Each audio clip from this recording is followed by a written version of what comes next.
नमस्कार। जोहार दोस्तों, कैसे हैं आप लोग। आशा करते हैं आप सभी अच्छे होंगे, मस्त होंगे और पढ़ाई कर रहे हैं। जिस चीज की आप तैयारी कर रहे हैं उसमें जो है वो लगन से पढ़ाई कीजिए, मेहनत से पढ़ाई कीजिए, पूरा ईमानदारी से पढ़ाई कीजिए ताकि आप अपना गोल जो है वो आसानी से पा सके, है ना। तो चलिए आज के सेशन में हम लोग क्या करेंगे। तो आज हम लोग देखेंगे कंप्यूटर। कंप्यूटर का मेमोरी डिवाइस देखेंगे, है ना। और ये कैसा होगा, तो ये थ्योरी क्लास होगा। थ्योरी का क्लास मतलब इसको बढ़िया से हम लोग पढ़ेंगे और मेमोरी डिवाइस को बढ़िया से समझेंगे, ताकि जो है इस चैप्टर से जो परीक्षा में क्वेश्चन हमारा आएगा वो आपसे हमसे नहीं छूटेगा, आपसे नहीं छूटेगा। इसके लिए जो है हम बढ़िया से इसको पढ़ेंगे, ताकि मेमोरी डिवाइस आज हम लोग पढ़ेंगे।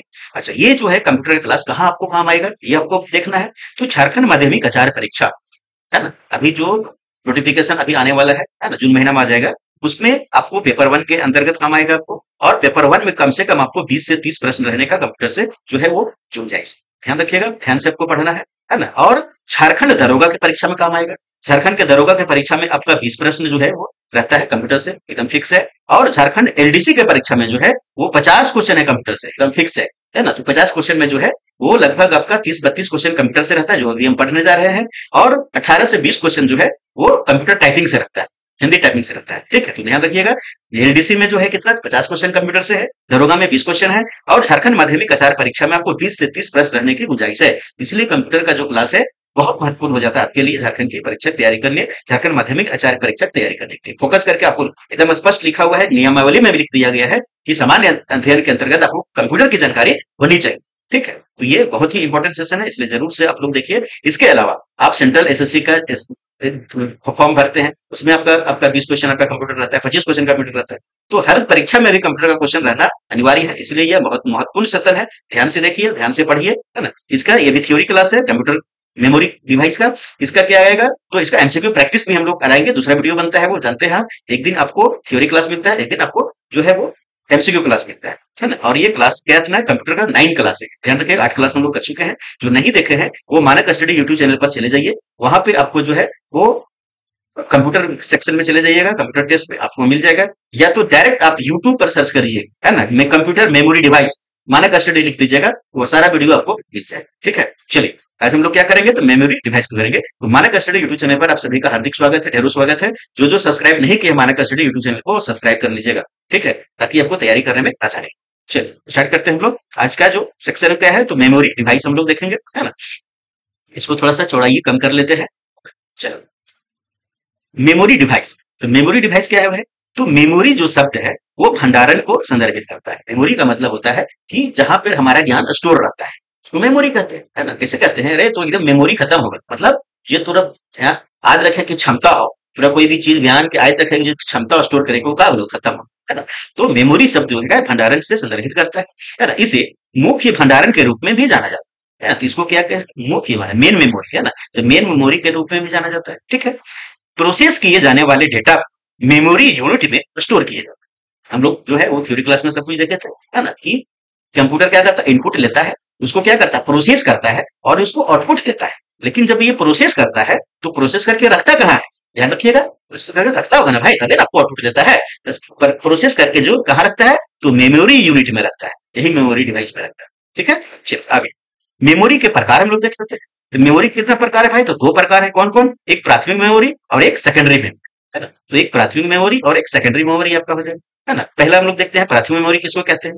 तो प्राथमिक मेमोरी इसे इंटरनल मेमोरी भी कहा जाता है ना। तो इंटरनल मेमोरी किसको कहते हैं, क्वेश्चन बनेगा प्राथमिक मेमोरी। ठीक है, आगे मुख्य मेमोरी और प्राइमरी मेमोरी को क्या कहते हैं, तो मुख्य मेमोरी भी प्राइमरी मेमोरी को ही कहा जाता है, ध्यान रखिएगा, है ना। तो मुख्य मेमोरी कंप्यूटर के भीतर भंडारण क्षेत्र है, जो डेटा को केवल अस्थायी रूप से कंप्यूटर प्रक्रिया निर्देशों के रूप में रखता है। ठीक है, सिंपल सा यहाँ चीज रखना है कि प्राइमरी मेमोरी को क्या कहते हैं, मुख्य मेमोरी कहते हैं, और इसको इंटरनल मेमोरी भी कहते हैं। यहां से हम लोग समझ गए। और ये प्राइमरी मेमोरी होता है वो क्या होता है, अस्थायी होता है, अस्थायी डाटा को रखता है। ठीक है, यहाँ का लिखा हुआ है अस्थायी रूप से डेटा को क्या करता है, तो रखता है, ध्यान रखिएगा, ये टेम्पोररी रखता है, स्टोर करता है। ठीक है, आगे आंतरिक मेमोरी का उपयोग वर्तमान में सीपीयू द्वारा संसाधित किए जा रहे प्रोग्राम और डेटा को संग्रहित करने के लिए किया जाता है ना। तो आंतरिक मेमोरी मतलब वही प्राइमरी मेमोरी, आंतरिक मेमोरी बोलिए या फिर मुख्य मेमोरी बोलिए, है ना। तो यह क्या करता है कि जब सीपीयू के द्वारा, जब प्रोसेसर के द्वारा प्रोसेस किसी डेटा को प्रोसेस किया जा रहा होता है, उस समय टेम्पोररी रूप से, अस्थायी रूप से क्या करता है, ये डेटा को स्टोर करता है। ठीक है, चलिए आगे यह एक अस्थिर मेमोरी मतलब टेम्पररी मेमोरी है ना, क्योंकि विद्युत बंद होने के पर डेटा इसमें खो जाता है ना। तो जो है वो प्राइमरी मेमोरी में जितना भी डेटा होगा वो अगर विद्युत बंद होता है, इसको लाइन सप्लाई बंद कर देंगे, वो डेटा क्या हो जाता है, तो हट जाता है, खो जाता है। ठीक है। मुख्य मेमोरी कंप्यूटर की वर्किंग मेमोरी कहलाती है ना। तो यहाँ से क्वेश्चन बन गया, कंप्यूटर का जो है वो वर्किंग मेमोरी किसको कहते हैं, तो मुख्य मेमोरी को, प्राइमरी मेमोरी को, आंतरिक मेमोरी को, अलग अलग नाम है ना। यह सेकेंडरी मेमोरी से तेज होता है। देख लीजिए आप दोनों के रिलेशन आपको कर दे रहा है ना, कि जो प्राइमरी मेमोरी होता है वो सेकेंडरी मेमोरी से क्या होता है, तो तेज होता है, ज्यादा तेज होता है। ठीक है, चलिए आगे। प्राथमिक मेमोरी के प्रकार, प्राथमिक मेमोरी के प्रकार कहा गया है भैया, तो प्राइमरी मेमोरी जो प्रकार है वो क्या है, तो रैम है। रैम का फुल फॉर्म बहुत बार क्वेश्चन आया है परीक्षा में, है ना, आपके भी आने का चांस है ना। तो रैम क्या हो गया, तो रैंडम एक्सेस मेमोरी, रैम हो गया।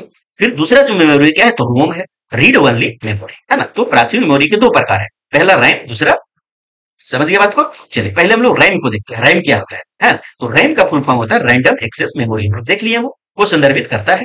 रैम एक हार्डवेयर डिवाइस, रैम क्या है भैया, तो एक हार्डवेयर डिवाइस है ना, जो आमतौर पर कंप्यूटर के मदरबोर्ड पर स्थित होता है और सीपीयू के आंतरिक मेमोरी के रूप में क्या करता है, तो काम करता है, सेवा करता है। ठीक है, आगे। रैम को मेन मेमोरी भी कहा जाता है, अभी हम लोग ऊपर से देखते आ रहे हैं, है ना, कि जितनी रैम क्या है, एक मेन मेमोरी है, रोम भी मेन मेमोरी के भाग है, आंतरिक मेमोरी कह सकते हैं इसको, मुख्य मेमोरी कह सकते हैं इसको, है ना।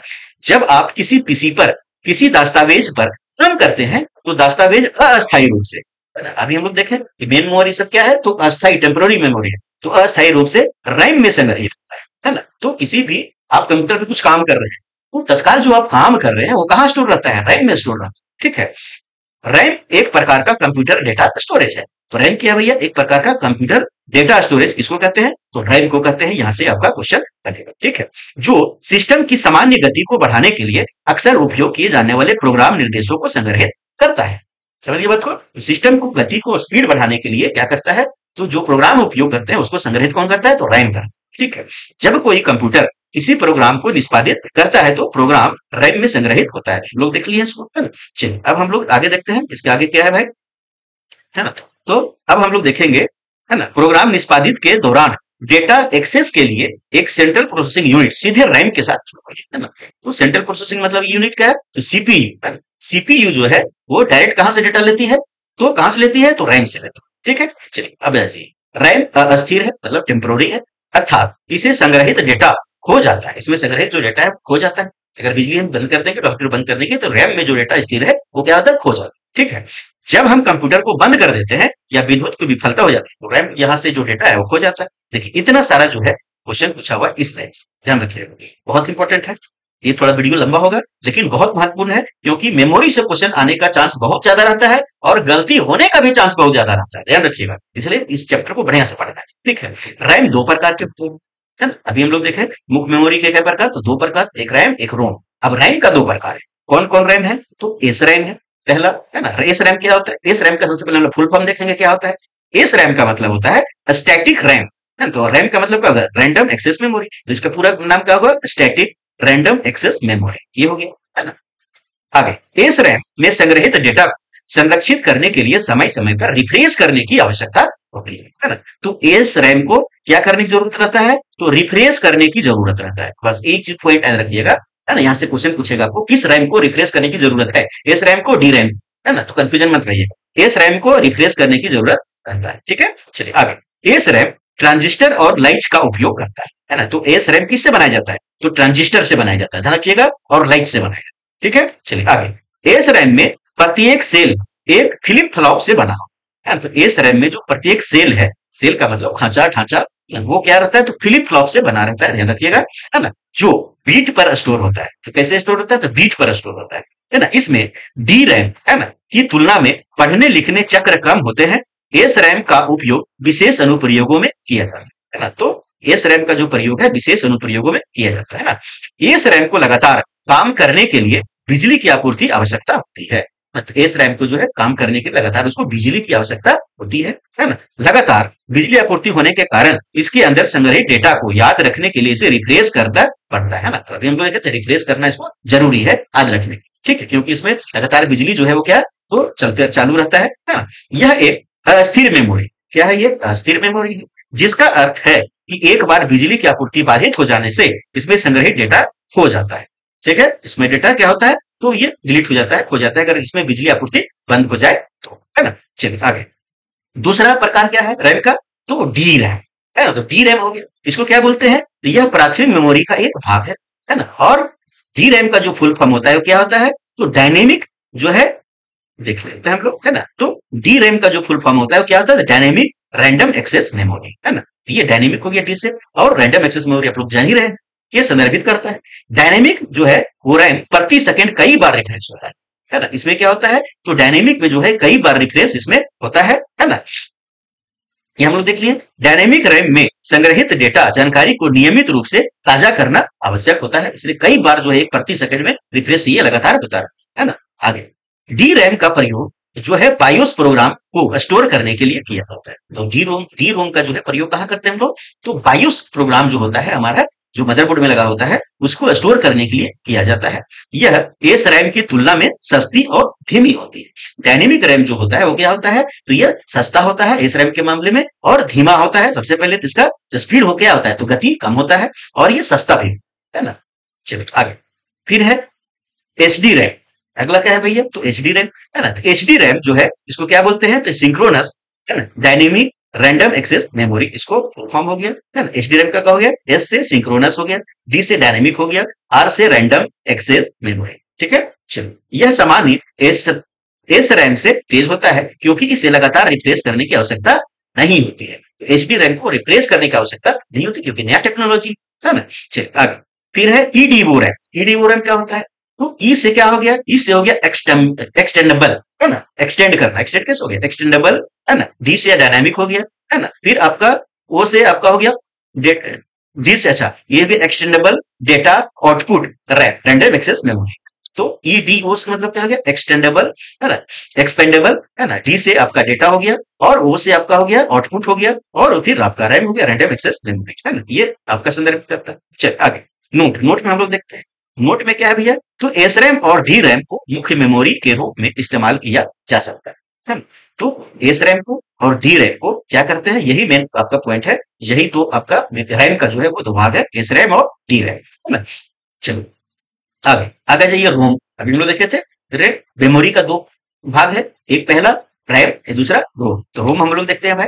तो रोम का मतलब होता है रीड ओनली मेमोरी, इसका full form read only memory. देखिए कितना बार परीक्षा में पूछा गया इसका सिर्फ फुल फॉर्म से, ध्यान रखिएगा, है ना। यह मेमोरी प्राइमरी मेमोरी यूनिट यानी कंप्यूटर की इनबिल्ट मेमोरी का हिस्सा है ना। तो जो रोम होता है कंप्यूटर में इनबिल्ट मेमोरी का ये क्या है, तो हिस्सा है ना। क्वेश्चन यहाँ से बनेगा कौन सा है जो इनबिल्ट मेमोरी, तो रोम है ना। रोम जो है इंटीग्रेटेड सर्किट से बना होता है। किससे बना होता है, इंटीग्रेटेड आईसी से बना होता है ना। रोम जो है कैसे बना होता है, आईसी से, इंटीग्रेटेड सर्किट से बना होता है ना। रोम मेमोरी को निर्माण के समय उपयोगकर्ता द्वारा एक बार प्रोग्राम किया जा सकता है और जो है फिर मिटाया जा सकता है, और फिर मिटाया जा सकता है, इसे फिर से प्रोग्राम नहीं किया जा सकता, है ना। तो ये क्या हो गया, तो रोम में जो है एक बार प्रोग्राम जो कर देने से फिर मिटाया नहीं जा सकता है, वो क्या होता है, तो अस्थाई होता है ना।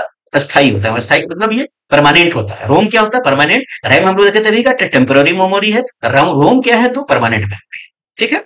चलिए आगे, अब आगे हम लोग देखते हैं क्या है भाई, तो रोम को अस्थाई या गैर वाष्पशील मेमोरी के रूप में जाना जाता है ना। तो रोम को क्या बोलते हैं, अस्थाई मेमोरी, और इसको क्या बोलते हैं, तो नॉन वोलाटाइल, है ना। और रैम को क्या बोलते थे, रैम को बोलते थे वोलाटाइल मेमोरी, है ना, वोलाटाइल मेमोरी, ठीक है। और रैम हो क्या हो गया, नॉन वोलाटाइल, नॉन वोलाटाइल, ठीक है। चलो, यह सिस्टम सॉफ्टवेयर जैसे बूट लोडर रखता है, अर्थात ये जो रोम है क्या रखता है, कौन सा सॉफ्टवेयर रखता है, तो बूट लोडर सॉफ्टवेयर को रखता है। क्वेश्चन यहां से बनेगा कि बूट लोडर सॉफ्टवेयर जो है किसमें रहता है, तो रोम में रहता है। यह एक अस्थाई मेमोरी है जो कंप्यूटर को स्टार्टअप करने के लिए डेटा और निर्देश को हाल करती है ना। और बिजली बंद होने के बाद भी डेटा नहीं मिटती है। यहाँ पे बिजली अगर बंद हो गया तो डेटा क्या रहता है, अस्थायी रूप से परमानेंट यहाँ स्टोर रहता है, ठीक है। चलिए आगे, जब कंप्यूटर का पावर बंद कर दिया जाता है तो रोम जो है कंप्यूटर की जानकारी को सेव कर ले, ठीक है। चलिए आगे, इस मेमोरी में अस्थायी निर्देश संग्रहित होते हैं, मतलब कि परमानेंट जो आपका डेटा होता है यहाँ पे स्टोर होता है, जिनका उपयोग कंप्यूटर चालू होने पर करता है, जिन्हें अन्य निर्देश से दोबारा बदला नहीं जा सकता। चलिए आगे, फिर है रोम में संग्रहित प्रोग्राम को फर्मवेयर कहा जाता है ना। तो रोम में जो आपका स्टोर किया गया जो प्रोग्राम है उसको क्या बोलते हैं, उसको फर्मवेयर बोलते हैं। क्योंकि जब रोम बन रहा था उसी समय उसमें, जब कंप्यूटर बन रहा था उसी समय क्या किया जाता है, उसमें प्रोग्राम इंस्टॉल कर दिया जाता है जो उसको मिटाया नहीं जा सकता, इसलिए उसको क्या बोलते हैं, तो फर्मवेयर बोलते हैं। ठीक है। बूटिंग, बूटिंग क्या है भाई, जब कंप्यूटर चालू होता है तो कंप्यूटर से जानकारी प्राप्त करता है और जो है वो बूटिंग शुरू हो जाता है ना। तो यहाँ जो लिखा हुआ है ये क्या हो जाएगा, तो रोम हो जाएगा ना। जब जो है कंप्यूटर चालू होता है तो कंप्यूटर रोम से क्या करता है, जानकारी प्राप्त करता है। कहां से, तो रोम से, ध्यान रखिएगा, और बूटिंग शुरू हो जाता है। ठीक है, आगे है ना। अब बूटिंग का हम लोग अलग अलग प्रकार देख लेते हैं। एक होता है कोल्ड बूटिंग, बहुत बार सब परीक्षा में आ जाता है ना। कोल्ड बूटिंग क्या होता है कि जब, है ना, जब इसकी शक्ति बंद हो, मतलब जब पावर कंप्यूटर का बंद हो, है ना, तो हो जाए तो कंप्यूटर को चालू करें। यदि कंप्यूटर चल रहा है तो कोल्ड बूटिंग करने के लिए शॉर्ट डाउन जो है वो चुने, है ना। तो कोल्ड बूटिंग क्या होता है भैया, तो कोल्ड बूटिंग जो हमारा होता है वो कंप्यूटर को शट डाउन करके फिर से चालू करना क्या होता है, तो कोल्ड बूटिंग होता है। सबसे पहले क्या करेंगे, तो शट डाउन करेंगे, है ना, शट डाउन करके फिर से हम लोग क्या करेंगे, वो स्टार्ट करेंगे। ये क्या हो गया, तो कोल्ड बूटिंग हो गया। फिर है वार्म बूटिंग। वार्म बूटिंग क्या होता है कि कंप्यूटर सिस्टम को रीसेट करना या रिस्टार्ट करना, है ना। कंप्यूटर सिस्टम के क्या करें हम लोग, रीस्टार्ट कर रहे हैं, जैसे चल रहा है कंप्यूटर, है ना, और उसको हम लोग फिर से रिस्टार्ट कर देंगे, तो ये वार्म बूटिंग होता है। ठीक है। और कोल्ड बूटिंग क्या होता है, कंप्यूटर सिस्टम को हम लोग शट डाउन करेंगे फिर स्टार्ट करेंगे, तो ये क्या हो गया, कोल्ड बूटिंग हो गया। वार्म बूटिंग में कंप्यूटर को रीस्टार्ट करना, चलते हुए कंप्यूटर को, ये क्या हो गया, तो वार्म। बस इतना ही आपको याद रखना। ठीक है, चलिए। और वार्म बूटिंग के लिए कंप्यूटर को रीस्टार्ट करने के लिए की प्रयोग किया जाता है, control plus alt plus D की मदद से किया जाता है। ये ध्यान रखिए, ये क्वेश्चन बार बार पूछता है। ठीक है, आगे अब हम लोग देखिए टाइप ऑफ रोम। रोम के कितना प्रकार है ये हम लोग देखेंगे। एक आ गया आपका पीरोम, है ना। तो पीरोम का मतलब पूरा नाम क्या हो गया, तो programmable read only memory. P से क्या हो गया, प्रोग्रामेबल, रोम क्या हो गया, रीड ओनली मेमोरी। आप लोग जान रहे हैं, है ना। इसे 1956 में वेन टी सिंह चाओ द्वारा डिजाइन किया गया था। और ये गैर वाष्पशील का मतलब हो गया नन वोलाटाइल, है ना, नन वोलाटाइल तथा वन टाइम प्रोग्रामर, है ना, एक बार इसमें प्रोग्राम किया जा सकता है ना, डिवाइस है। इसका उपयोग video game console, mobile phone, micro controller, HDMI और कई अन्य ऑटोमोटिव निर्माण, है ना, जो है में इसका क्या किया जाता है, तो प्रयोग किया जाता है ना, में किया जाता है। पी रोम एक गैर मतलब वही नॉन वोलेटाइल मेमोरी है जिसे रैंडम तरीके से एक्सेस किया जाता है। ठीक है, चलिए आगे। और रोम का और भी प्रकार क्या है, तो ईपी रोम, है ना। तो अभी लोग पी रोम देखे थे, प्रोग्रामेबल रीड ओनली मेमोरी। इसके आगे ई जुड़ गया। ई का मतलब हो गया, ई का मतलब क्या हो गया, तो इरेजेबल, है ना। ई का मतलब क्या हो गया, erasable programmable read only memory. Erasable का मतलब उसको हम मिटा सकते हैं, बार बार लिख सकते हैं। इसका पूरा नाम क्या हो गया, erasable programmable read only memory. बस ये आप ध्यान रखना है फुल फॉर्म इसका। देखिए यहां से क्वेश्चन आया हुआ है आपका 2-3 बार, है ना। ईपी रोम को मतलब ये ईपी रोम को कई बार प्रोग्राम रीप्रोग्राम और मिटाया जा सकता है। कई बार प्रोग्राम लिखा जा सकता है इसमें और मिटाया भी जा सकता है। और मिटेगा कैसे, उसका भी तकनीक है। इसे केवल पराबैंगनी प्रकाश के स्रोत से संपर्क में लाकर मिटाया जा सकता है ना। तो अभी हम लोग देखे थे रोम क्या है, सिर्फ अगर रोम रहेगा तो अस्थाई मेमोरी रहेगा, उसमें जो है एक बार प्रोग्राम होता है उसके बाद दोबारा नहीं मिटता है। लेकिन ईपी रोम का मतलब हो गया इसमें जो है कई बार इरेज कर सकते हैं, कई बार जो है प्रोग्राम भी कर सकते हैं। लेकिन कैसे करेंगे इरेज, तो यूवी किरण से, है ना, यूवी किरण से, प्रकाश से, पराबैंगनी किरण से हम इसको इरेज कर सकते हैं। इसके अलावा किसी चीज दूसरे चीज से कोई दूसरा टेक्नोलॉजी नहीं जिसको हम इरेज कर सकते हैं। ठीक है। फिर वो एक क्या है, तो नॉन वोलेटाइल मेमोरी है जिसे रैंडम तरीके से एक्सेस किया जाता है। अभी हम लोग देख लिए। चलिए आगे आगे आ गया डबल ईपी रोम। और डबल ईपी रोम का हो गया भैया, तो इसका पूर्ण होता है electrically erasable programmable read only, है ना। तो पहला ई से इलेक्ट्रिकली, दूसरा ई से इरेजेबल, टी से प्रोग्रामेबल, आर से रीड ओनली मेमोरी। ठीक है, तो ये हम लोग देख रहे हैं। अब इसको हम कैसे करेंगे, तो इलेक्ट्रली करेंगे, सॉरी इलेक्ट्रिकली जो है वो क्या करेंगे, तो इसको इरेज करेंगे, है ना। ईईपी रोम को 1978 में इंटेल में जॉर्ज पर ईगोस द्वारा डिजाइन किया गया था। यह 1 बाइट मिटाने योग्य है। ठीक है, चलिए आगे। नोट में क्या है भैया, तो पी रोम, ईपी रोम, डबल ईपी रोम रैंडम तरीके से जो है नॉन वोलेटाइल मेमोरी है जो रैंडम तरीके से क्या करता है, एक्सेस सभी को रैंडम तरीके से एक्सेस करते हैं।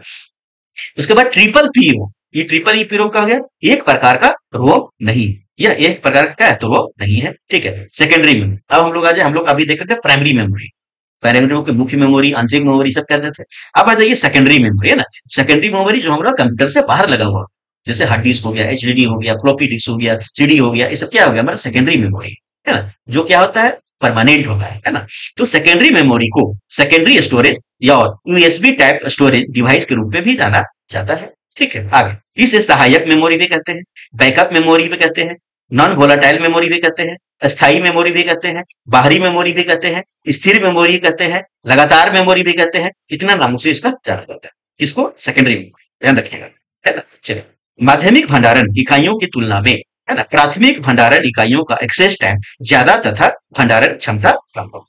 ठीक है, तो इसका मतलब ये हुआ कि जो सेकेंडरी मेमोरी है वो क्या होता है, इसका भंडारण क्षमता बहुत ज्यादा होता है, लेकिन ये स्लो होता है। प्राइमरी मेमोरी का तो उसका भंडारण क्षमता कम होता है और स्पीड ज्यादा होता है, महंगा ज्यादा। ठीक है, चलिए आइए, यह कंप्यूटर का वह हिस्सा है जहां उपयोगकर्ता प्रोग्राम और सूचनाओं को स्टोर करता है।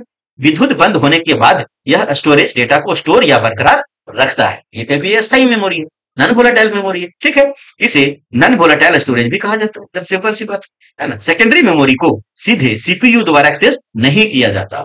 सबसे पहली बात यह कि सीपीयू के द्वारा डायरेक्ट इसको एक्सेस किया जाता था, प्राइमरी मेमोरी रैम को, है ना। और यहाँ सेकेंडरी मेमोरी का हो गया, सेकेंडरी मेमोरी को डायरेक्ट सीपीयू के द्वारा जो है यहाँ पर जो है एक्सेस नहीं किया जा सकता, है ना। चलिए, इस मेमोरी में एक्सेस किए गए डेटा पहले रैम में लोड किया जाता है और फिर प्रोसेस को भेजा जाता है ना। तो सेकेंडरी मेमोरी में, हार्ड डिस्क में अगर कोई डेटा है तो सबसे पहले इसको रैम में जो है वो लोड करेंगे और सीपीयू रैम से वो डाटा लेंगे। ठीक है, तो ऐसे चेंज होता है। चलिए आगे, अब हम लोग जो है वो आगे देखते हैं। आगे क्या कहा गया है? तो आगे कहा गया है आपका कि स्टोरेज टेक्नोलॉजी शब्द का अर्थ डेटा स्टोरेज सिस्टम से है, जो कंप्यूटर या इलेक्ट्रॉनिक डिवाइस के लिए डेटा को स्टोर और पुनर्प्राप्त करना संभव होता है ना। तो इसमें स्टोर करना, उसको फिर से यूज करना, पुनः प्राप्त करना संभव होता है सेकेंडरी मेमोरी में ना। स्टोरेज क्षमता डेटा की अधिकतम मात्रा है जिसे स्टोरेज माध्यम पर स्टोर किया जाता है। ठीक है, फिर है सेकेंडरी मेमोरी। सेकेंडरी मेमोरी के उदाहरण क्या क्या हो गया? तो मैग्नेटिक टेप हो गया, अभी हम लोग देखे तो, है ना। मैग्नेटिक डिस्क हो गया, देखिए सेकेंडरी मेमोरी के कौन कौन सा टाइप है वो देखिए, है ना। तो क्या क्या हो सकता है? तो मैग्नेटिक टेप हो गया, है ना। फिर हो गया मैग्नेटिक डिस्क हो गया, हार्ड डिस्क ड्राइव हो गया, एचडीडी जिसको बोलते हैं, फ्लॉपी डिस्क हो गया, है ना। ऑप्टिकल डिस्क हो गया जिसको सीडी डीवीडी बोलते हैं, है ना। फिर हो गया पंच टेप हो गया, मेमोरी कार्ड हो गया, पेन ड्राइव हो गया, फ्लैश मेमोरी हो गया। ये सब क्या है? सेकेंडरी मेमोरी के हमारा क्या है? तो अलग अलग टाइप है, अलग अलग प्रकार है। ठीक है, देखिए इतना सारा क्वेश्चन इसमें आया हुआ है ना। चलिए अब आ जाइए एक्सेस के आधार पर मेमोरी का वर्गीकरण। एक्सेस क्या है ना। फिर है सीक्वेंशियल एक्सेस, है ना। कौन ऐसा मेमोरी है जिसको हम सीक्वेंशियल एक्सेस करते हैं? सीक्वेंशियल का मतलब हो गया 1 2 3 4 5 6 7 8 9 10, ये लाइन से लिखा हुआ है मेरा, और हम किसी के लाइन से ही पढ़ सकते हैं। एक के बाद हम 5 में नहीं पहुंच सकते, ध्यान रखिएगा। एक के बाद 2, 2 के बाद 3, 3 के 4, 4 ऐसे हम जा सकते हैं 5 में, है ना। एक के बाद 5 डायरेक्ट नहीं पहुंच सकते, एक के बाद सीधा 9 नहीं पहुंच सकते। इसको क्या बोलते हैं? तो सीक्वेंशियल एक्सेस को। ठीक है, इस प्रकार की मेमोरी में डेटा को क्रमबद्ध, है ना, क्रम से एक्सेस किया जाता है। डेटा को उसी क्रम में एक्सेस किया जाता है जिस क्रम में डेटा लिखा गया है ना। प्रोसेसिंग की गति इसमें बहुत कम होती है ना। तो इसमें हम सीक्वेंशियल धीरे धीरे कर रहे हैं, एक एक करके कर रहे हैं, तो ये स्पीड क्या होगा? तो कम हो जाएगा। एक से डायरेक्ट हम 7 में नहीं जा सकते, तो क्या हो गया? स्पीड कम हो गया। एक के बाद 2 2 3 4 5 6 7 तब आएंगे हम, है ना। तो स्पीड ये क्या हो गया? तो कम हो गया। ये सीक्वेंशियल एक्सेस का उदाहरण है। ठीक है, कौन? तो मैग्नेटिक टेप। ठीक है, चलिए आ जाइए।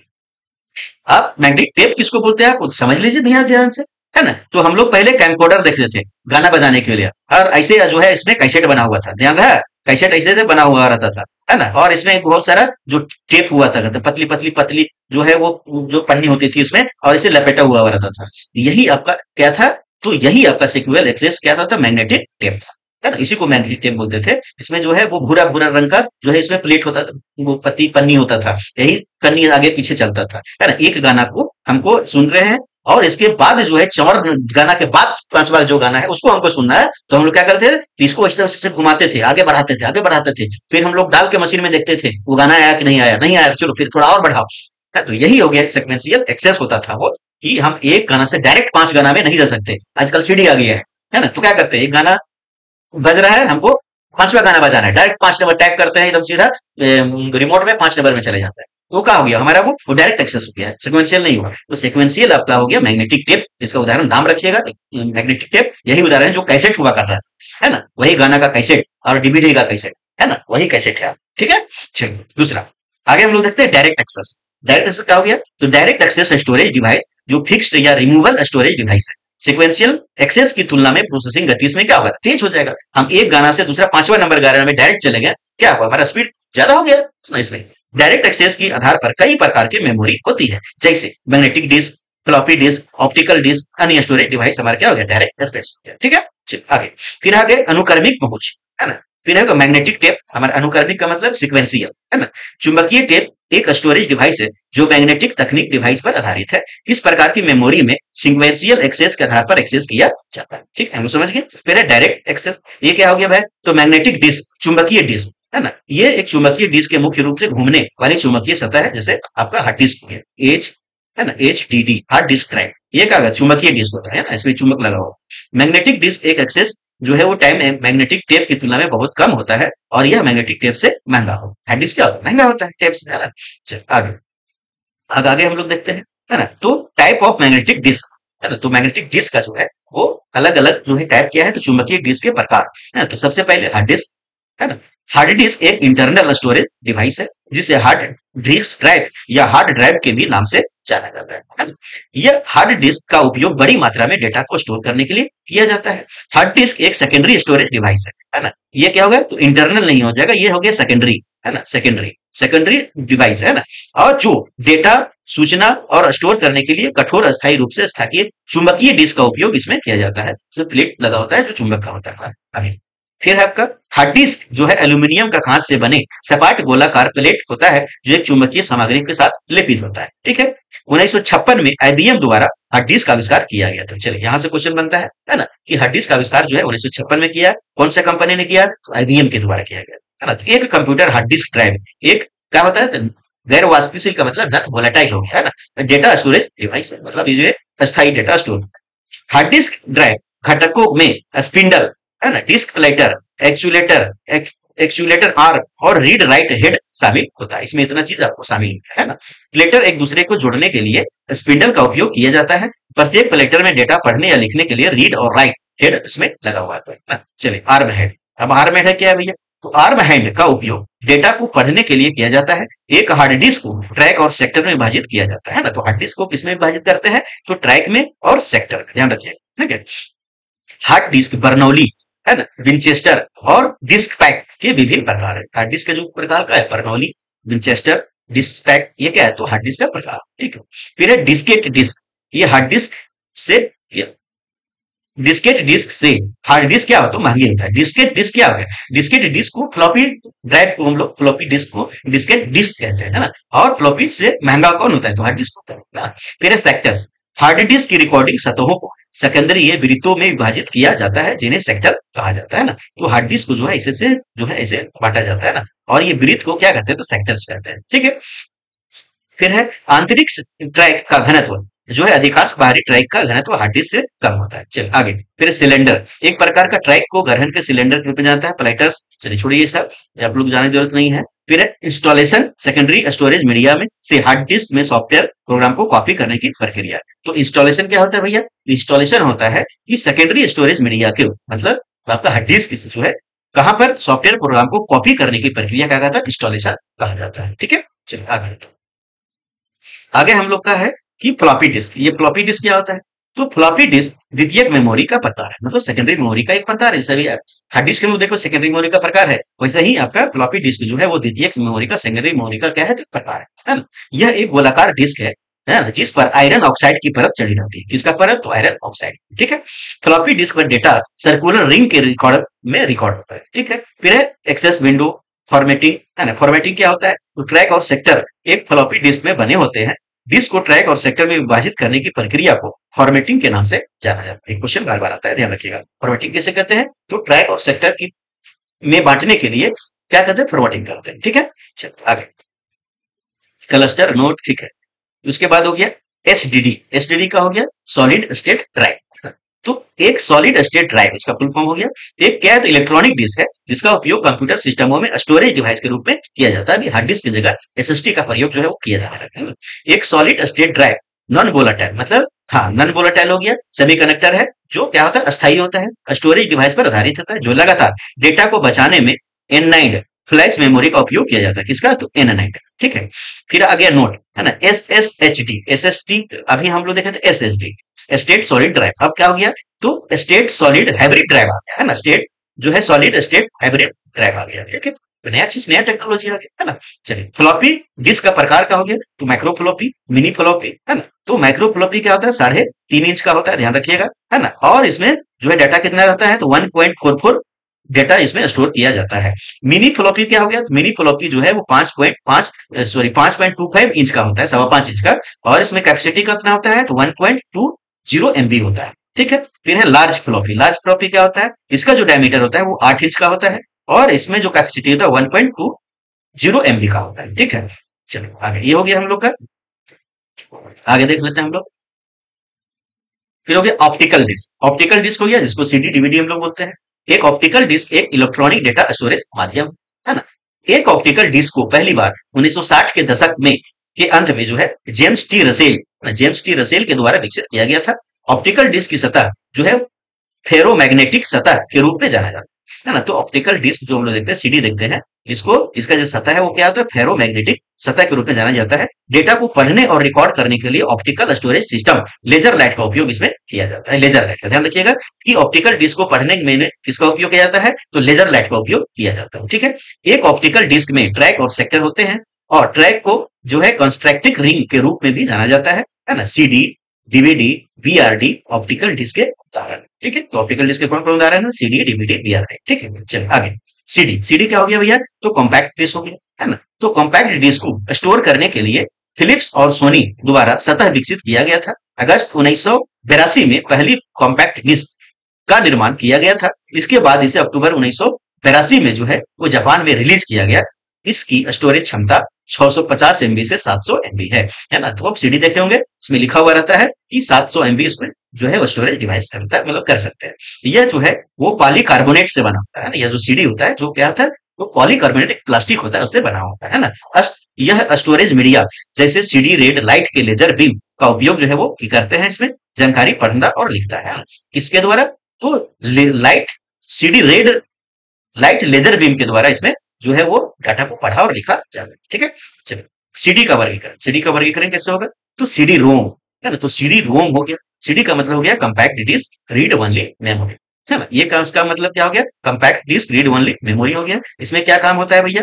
तो यह एक ऑप्टिकल स्टोरेज हम लोग देख लिए हैं जिसे केवल पढ़ा जा सकता है। रीड ओनली मेमोरी छूट गया, मतलब यह एक ऐसा सीडी है जिसमें सिर्फ पढ़ा जा सकता है ना, लिखा नहीं जा सकता। ठीक है। सीडी रोम डेटा और सूचनाओं की बड़ी मात्रा में स्टोर करने की सस्ता तरीका। ठीक है। चलिए आगे। फिर है सीडी आर, है ना। एक सीडी आर होता है। सीडी आर का होता है तो सीडी का मतलब कंपैक्ट डिस्क, री आर का मतलब हो गया कंपैक्ट डिस्क रिकॉर्डेबल। रिकॉर्डेबल का मतलब हो गया कि इस डिवाइस की एक सीमा है कि हम इसे केवल पढ़ सकते हैं लेकिन मिटा या संशोधित नहीं कर सकते। मतलब क्या हो गया? फिर रिकॉर्डेबल मतलब आपको एक बार रिकॉर्ड करने का इसमें आपको चांस देगा। ठीक है। चलो आगे। आगे आपका हो गया हाँ, सीडीआर जो है वो वॉर्म में भी बोला जाता है, WORM। इसका मतलब हो गया राइट वंस रीड मेनी, है ना। तो सीडीआर में कंपैक्ट डिस्क रिकॉर्डेबल, मतलब एक बार आप इसमें रिकॉर्ड कर सकते हैं, कोई भी डाटा इसमें स्टोर कर सकते हैं, लेकिन उसको फिर मिटा नहीं सकते। ठीक है। तो क्या हो गया? रीड राइट वंस, मतलब एक बार आप लिखिएगा, उसमें प्रोग्राम डालिएगा। रीड मेनी मतलब अलग अलग कितनों बार भी इसमें क्या करता है? डेटा को उपयोग कर सकते हैं, मिटा नहीं सकते, है ना। डिस्क के रूप में भी जाना जाता है। ठीक है। वॉर्म डिस्क एक प्रकार का ऑप्टिकल डिस्क है, ये हम लोग जान लो। फिर है CDRW, है ना। CDRW का मतलब है कंपैक्ट डिस्क रीड रेटेबल, है ना। रीडेबल रेटेबल, इसका मतलब ये हो गया, इसका हो गया कंपैक्ट डिस्क री रेटेबल होता है इसका मतलब ये हुआ कि इस प्रकार की डिस्क में डेटा को मिटाया और फिर से लिखा जा सकता है। तो इस प्रकार के सीडी में हम जो है कई बार डेटा को मिटा सकते हैं, कई बार डेटा को उसमें डाल सकते हैं। ठीक है। चलिए डीवीडी दूसरा प्रकार हो गया हम लोग का डीवीडी। डीवीडी का हो गया, डीवीडी को बोलते हैं डिजिटल वीडियो डिस्क, है ना। डीवीडी एक ऑप्टिकल डिवाइस है जिसे डिजिटल वर्सटाइल डिस्क के रूप में भी जाना जाता है। इसका अलग अलग फॉर्म है ना। तो डिजिटल वर्सटाइल डिस्क हो गया, या फिर डिजिटल वीडियो डिस्क भी के रूप में भी कहीं मिलेगा आपको फुल फॉर्म। तो हड़बड़ाना नहीं है, जो रहेगा उसको अनुसार आपको आंसर बताना है। ठीक है। इसकी भंडारण क्षमता सीडी से 7.5 अधिक है, मतलब गुना अधिक है। डीवीडी गोल आकार का होता है। तो गोल अभी बस सीडी डीवीडी वही हो गया। ठीक है। फिर है बीआरडी। बीआरडी का मतलब हो गया ब्लू रे डिस्क। ब्लू रे डिस्क हो गया, यह ऑप्टिकल डिस्क और रैंडम एक्सेस मेमोरी का प्रकार। ठीक है। इसका उपयोग मुख्य रूप से डीवीडी गेम्स पे स्टोर करने के लिए किया जाता है। ठीक है। फिर है एचडी वीडियो की रिकॉर्डिंग, पुनर्लेखन और प्लेबैक की क्षमता करने के लिए ब्लू रे डिस्क का उपयोग इसमें किया जाता है। ठीक है। फिर है अन्य स्टोरेज डिवाइस, क्या क्या हो सकता है? फ्लैश मेमोरी हो सकता है। फ्लैश मेमोरी क्या होता है? यह जो है वो EEPROM का एक वर्जन है जिसे फ्लैश मेमोरी कहा जाता है ना। फ्लैश मेमोरी का मतलब समझे? कैमरा में मेमोरी लगा हुआ रहता है ना। ये आप देखे होंगे, छोटा सा मेमोरी कैमरा आपका एक मोबाइल फोन में जो एक छोटा सा मेमोरी घुसता है, ये सब क्या है, तो फ्लैश मेमोरी का है ना। तो किस टेक्निक पर काम करता है, तो डबल ई पीरोम के काम करता है ना। Electrically erasable programmable read only memory के तकनीक पर ये काम करता है, ठीक है। फ्लैश मेमोरी का आविष्कार 1980 में तोशिबा में किया गया था। तोशिबा एक कंपनी है, जान रहे हैं आप, जो हार्ड डिस्क बनाती है, मेमोरी बनाती है ना। तोशिबा का एक कंपनी गया है। फ्लैश मेमोरी का उपयोग किया जाता है कंप्यूटर, पीडीए, डिजिटल असिस्टेंट, चलो आगे आगे हम लोग का है ना। ऑडियो प्लेयर, डेटा ट्रांसफर और स्टोरेज रेट में मामले में फ्लैश मेमोरी का उपयोग किया जाता है, ठीक है। आगे फिर है पेन ड्राइव। पेन ड्राइव सबको ही जान रहे हैं, पेन ड्राइव जो है वो सबको ही जो है वो जान रहे हैं हम लोग ना। पेन ड्राइव क्या होता है भाई, है ना।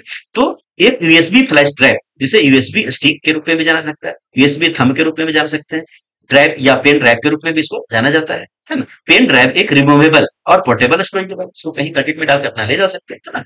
आगे pen drive E E double E P ROM के उदाहरण, मतलब इसी टेक्नोलॉजी पर काम करता है ना। फिर है महत्वपूर्ण मेमोरी, फिर है आपका कैश मेमोरी। अब कैश मेमोरी बहुत क्वेश्चन आता है आजकल इससे, है ना। देखिए इतना ज्यादा क्वेश्चन पूछ चुका है और लगातार पूछते रहता है कैश मेमोरी क्या है ना। तो कैश मेमोरी एक अस्थिर, अस्थिर का मतलब हो गया टेम्पोररी वोलाटाइल मेमोरी, उच्च गति वाली मेमोरी है।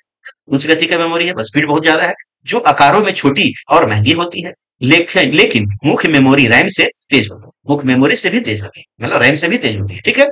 आगे प्राथमिक मेमोरी की तुलना में सीपीयू इसे अधिक तीव्र गति से एक्सेस करता है ना। तो जो है ये प्राथमिक मेमोरी मतलब रैम, रैम की तुलना में सीपीयू जो है इसको क्या करता है, अधिक तेजी गति से क्या करता है, इसको उपयोग करता है ना।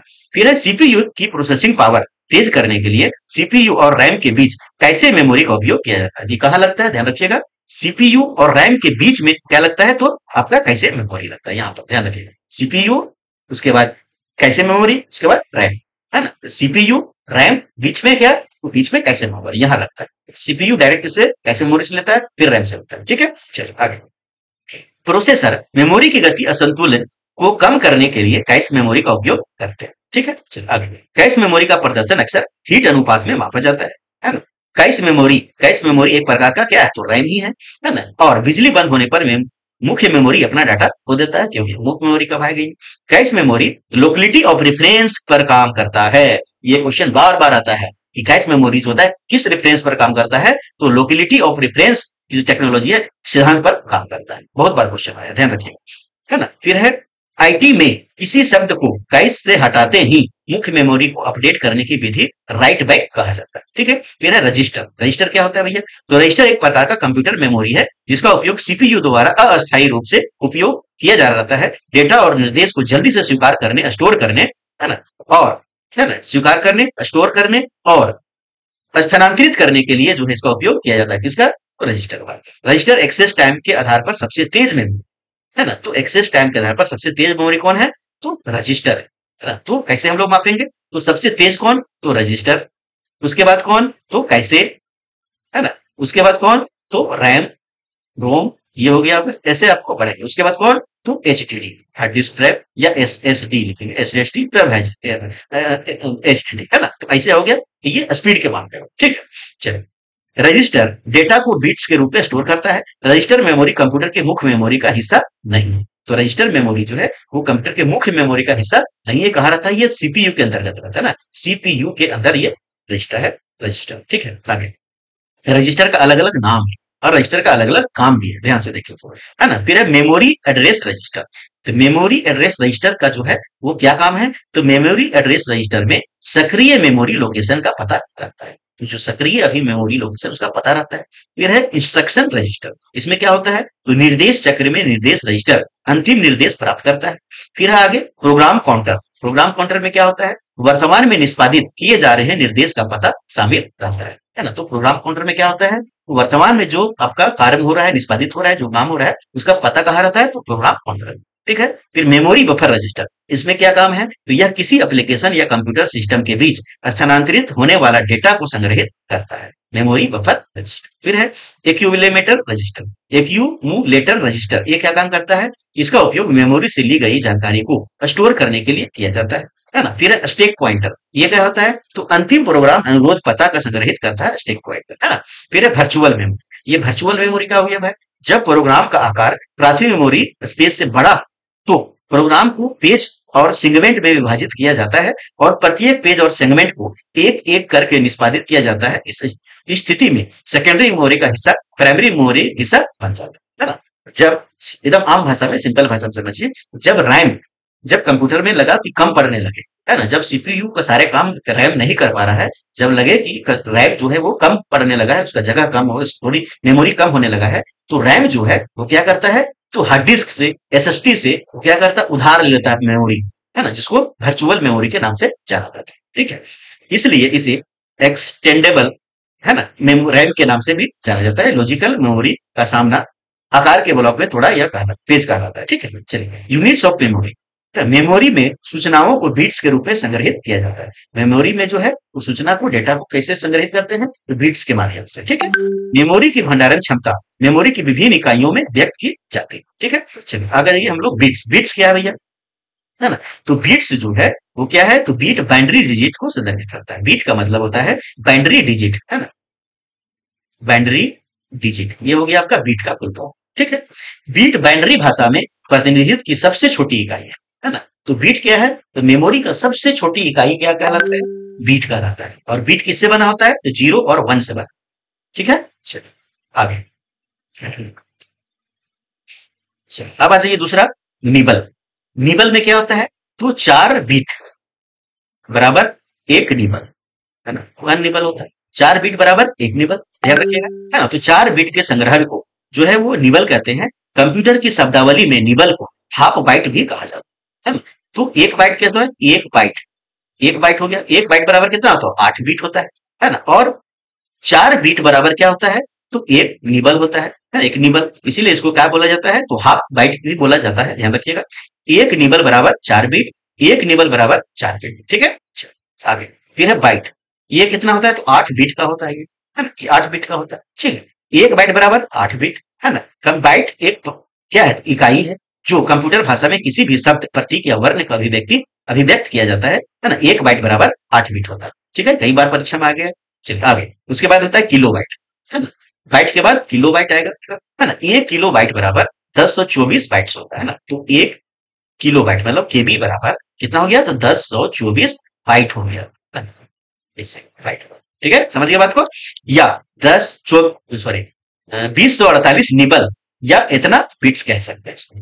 चलो आगे, अब आ जाइए, किलो के बाद क्या होता है, मेगाबाइट होता है, ध्यान रखिएगा, है ना। सबसे पहले कहा है हम लोग का बीट आया, उसके बाद कहा आया तो निबल आया, है ना। उसके बाद कहा आया बाइट आया, हम लोग देखते जाएंगे। फिर क्या आ जाएगा, केबी आएगा, किलो बाइट। फिर कहा आया तो एमबी आएगा, मेगाबाइट। अब आ जाइए मेगाबाइट, है ना। तो मेगाबाइट क्या, 1 मेगाबाइट बराबर 1024 किलो बाइट हो गया। आगे बढ़ते जाएगा, फिर क्या आ जाएगा हमारा, मेगाबाइट के बाद जीबी आ जाएगा, गीगाबाइट, है ना। 1 जीबी बराबर 1024 मेगाबाइट, इसको पीछे चला जाएगा, है ना। चलिए फिर आ जाइए, गीगाबाइट आ गया, 1 गीगाबाइट बराबर 1024 मेगाबाइट, है ना। चलिए आ जाइए, गीगाबाइट के बराबर क्या के बाद क्या आ जाएगा, तो गीगाबाइट के बराबर हमारा टीबी आ जाता है, टीबी टेराबाइट, है ना। क्या आ जाएगा हमारा, तो टीबी टेराबाइट, इसको क्या बोलते हैं, तो टेराबाइट बोलते हैं। 1 टेराबाइट बराबर 1024 गीगाबाइट। चलिए आगे, उसके बाद हम लोग देख लेते हैं टेराबाइट, है ना। तो 1 टेराबाइट बराबर क्या होता है, 1024 गीगाबाइट होता है ना। पेटाबाइट, उसके बाद क्या आता है, तो पेटाबाइट आता है। 1 पेटाबाइट बराबर 1024 टेराबाइट, है ना। फिर आता है एक्साबाइट, एक्साबाइट बराबर 1 एक्साबाइट बराबर 1024 पेटाबाइट। फिर आ गया जेटाबाइट, है ना। फिर हो गया आपका एटाबाइट, उसके बाद ब्रोंटोबाइट, है ना। तो इसके क्या हो गया, तो टीबी, टीबी के बाद क्या हो गया, पेटा, है ना। उसके बाद क्या हो गया आपका, तो पेटा हो गया, पेजी, है ना, पेटाबाइट हो गया। फिर क्या हो गया, ई से क्या हो गया हमारा, तो ई से हमारा एक्साबाइट हो गया, एक्साबाइट हो गया। और जेड से क्या हो गया, जेटाबाइट हो गया। वाई से क्या हो गया, एंटोबाइट हो गया, है ना। ये एटाबाइट हो गया। और बी से क्या हो गया, तो ब्रोंटोबाइट हो गया। बी से हमारा क्या हो गया, तो ब्रोंटोबाइट हो गया। तो ये डाटा जो है वो हमारा मेमोरी का आगे बढ़ता हुआ क्रम। ठीक है, सबसे छोटा मेमोरी बीट जो आपका 0 और 1 से होता है, 1 और 0 से बना हुआ होता है। निबल का हो गया, तो 4 बीट हो गया निबल, है ना। इसके बाद बाइट का हो गया, तो आपका 8 बीट बराबर 1 बाइट हो गया। या इसको क्या कह सकते हैं, 2 निबल, 2 निबल कह सकते हैं। उसके बाद केबी का हो गया भैया, तो 1024 बाइट बराबर 1 केबी। एमबी का हो गया 1024 आपका केबी बराबर हमारा 1 MB हो गया। जीबी का हो गया तो 1024, आपका एमबी बराबर 1024 1 जीबी हो गया। 1 टीबी बराबर 1024 जीबी बराबर 1 MB हो गया। इसी तरह से आगे बढ़ता चला जाएगा। ठीक है, तो ये हम लोग अभी क्या देखें, तो हम लोग मेमोरी डिवाइस देखें और मेमोरी का प्रकार सब कुछ अभी देख ली। ठीक है, तो आप सभी जो है वो बढ़िया पूरा वीडियो देखिएगा, ध्यान से देखिएगा, है ना, ताकि आप जो है वो इस मेमोरी जो डिवाइस है उसको बढ़िया से जो है वो पढ़ सके, और इससे बनने वाला जो प्रश्न होगा वो हम लोग आपको कल प्रैक्टिस करवाएंगे। ठीक है, चलिए बहुत बहुत धन्यवाद। इस वीडियो को अधिक से अधिक लोगों तक शेयर कीजिएगा, ताकि जो है वो किसी चीज का परीक्षा आप दें उसमें कंप्यूटर का प्रश्न रहना ही रहे। ठीक है, चलिए बहुत बहुत धन्यवाद, है ना। तो आप जान रहे हैं कि कहाँ कहाँ ये पूछेगा आपको प्रश्न और क्यों जरूरी है, ये आप लोग सब जान रहे हैं। ठीक है, तो अधिक से अधिक लोगों तक क्या कीजिएगा, तो शेयर कीजिएगा इसको, और मानक स्टडी यूट्यूब चैनल को आप लोग क्या कीजिएगा, तो सब्सक्राइब कर लीजिएगा, है ना, और भी लोगों तक शेयर। ठीक है, धन्यवाद।